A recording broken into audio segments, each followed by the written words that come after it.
হ্যাঁ পণ্ডিত, দুর্গা পূজা গেছে না? দুর্গার হাতে কি আছে? হ্যাঁ কি আছে? পণ্ডিত দুই পাশে দিকে বসে দিয়েছে জমার কলেরা না, তিন রয়েছে জম কলেরা শনি। আবার এটারে বাদ দিলে গাড়ি লিখতে বলবে আমারে তো বললাম। এই পণ্ডিতরা যে কথাটা ভালো করে শোনেন, দুর্গা পূজা দুর্গা মায়ের পূজা করছেন কি দুর্গার হাতে অস্ত্র আছে না অস্ত্র নাই? কেন অস্ত্র কেন?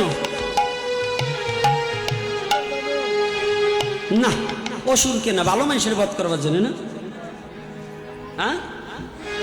বাংলাদেশে যে কি নাটকবাজ লোক আছে রে বাবা, এই নাটকের চোটে অসুরের মুখে দাঁড়িয়ে হয়েছে কে তাও কাটিয়ে দিছে। ওরে আমার গোবিন্দ রে, ওরে ধর্ম বোঝে রে ওই কয়টায়। কি ধর্ম বসছে? অসুরের দাঁড়িয়ে ওই লোকে যেটাই কাটছে ওর মুখেই দাঁড়িয়ে নাই, তাই ওরা